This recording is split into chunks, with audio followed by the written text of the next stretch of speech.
Hi, Dr. Martin here. Working with children, adolescents, and adults with intense emotions can be very challenging and stressful. But take a step back and look at the individual who is exhibiting intense emotions. Try to imagine the world from the person with challenging behaviors point of view, purposely letting go of your own. Do this every day, at least for a few minutes, to remind you of who this person is and what he or she faces in the world. They are dealing with overwhelming stress.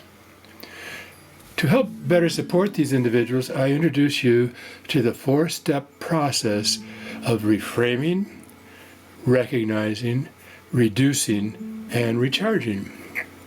So far, I've covered the first 2 steps. Reframe by viewing intense behaviors not as misbehaviors, but as stress-related behaviors. And then 2, recognize the stressors, which has 2 parts. Identify the stressors and then look for patterns. This video will go into step 3, how to then reduce the stress. But first, if you're enjoying this series of videos, please hit the like and the subscribe buttons. I'd really appreciate that. Thanks. Okay, step 3, reduce the stress. The goal here is to reduce the negative stressors and bring the tension down for the individual and for ourselves. By now, you're aware that most of the intense emotional responses that you previously labeled misbehaviors are really responses to overwhelming stress.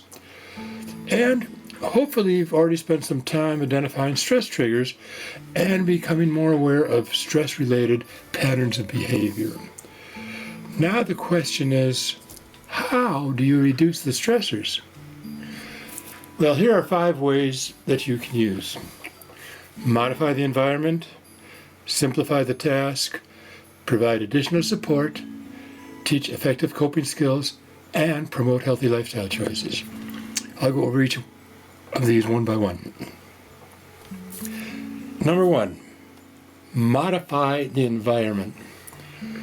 Make your home, school, or work setting as sensory friendly as possible. Like things like soft lighting, muffled noise, quiet areas.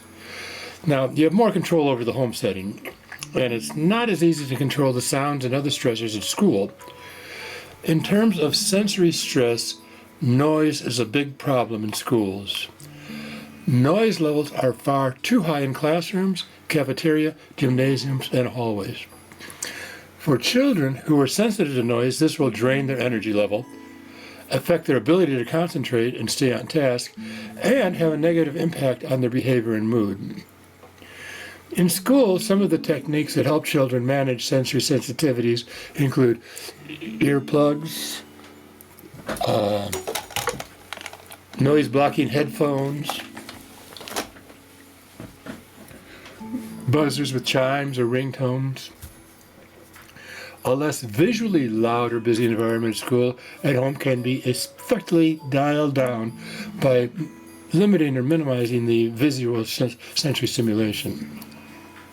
Now, crowded public environments, ranging from playgrounds to shopping malls and restaurants, also present a host of challenges. You can't avoid the noise. It's not a realistic option for people with sensory sensitivities. To some extent, you can choose restaurants and other destinations with your child's sensory sensitivities in mind.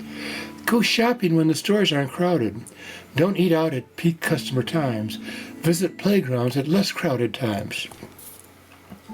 Okay, number 2, simplify the task. Are the task demands too overwhelming for the child or adolescent or adult? Is there too much work? Is the work too difficult? Is it presented in the wrong way? Ask yourself, can the work be broken down and presented more visually? Can assistance be provided to lower the demands to match the processing needs of the individual? Can a child handle the ongoing demands of a full school day? Can the adult with intense emotions handle a full day at work? Once his mental energy runs out, he will become overwhelmed quickly and often shut down. 3. Provide support. There are several different ways you can provide additional support. Slow it down. Make it more visual. You want to model how to do it. You may provide assistance to help navigate the demands. And when the demands are too intense, too complex, or too much, and the person is starting to get overstressed, pull back on the demands. Number 4 is teach coping skills. Identify favorite calming activities that the individual uses to cope. Sitting on an exercise ball, chewing gum, fidget toys, listening to music. Identify their unique coping skills that they use. You teach more techniques that can help calm the nervous system. You might want to teach something like yoga or Tai Chi, deep breathing and muscle relaxation, going for a walk or a run, doing wall push-ups, and so on. So teach some of the techniques. Identify the favorites and then teach more. And thirdly, teach the individual how to escape situations that overstress him or her. Like using take a break card, saying no, or teaching them to ask for help. Even a simple sign. Help, if they're getting overwhelmed. Number 5 is promote healthy lifestyle choices. The 3 best physical stress busters are sleep, diet, and exercise. I can't overemphasize enough the importance of adequate sleep, healthy diet, and plenty of physical activity. As a matter of fact, I will be developing videos on each of these 3 topics in the near future. Now, another healthy lifestyle choice is mental, and I strongly recommend teaching mindfulness skills, some simple ones. And again, I'll have another video that'll go over of some how to take a mindful break and activities that you can teach the person to use. My question for you today is, what tactics are you going to use for reducing the stress in the person you support and in yourself? Think about that. And make 2 lists of things you can do, one for you and the other for the person you support. And don't forget, if you're interested in everything I'm talking about, hit both the like and the subscribe buttons and turn on that little bell next to subscribe so that you don't miss out on any of my uploads, because I know you're really going to like them a lot. This channel is being designed especially for you, so take a look at my online Moving Beyond Meltdowns Academy that has 2 programs for you, a mindfulness program and a healthy eating program designed especially for you, the support provider. That link is below. And just to let you know, I'm going to be posting a new program designed especially for helping parents reduce their stress in the next few weeks, so stay tuned. And if you haven't downloaded the free stressor checklist, that link is below too. Thanks for watching, and please leave any comments you might have or suggestions for topics you would like to see covered. I'd really appreciate that.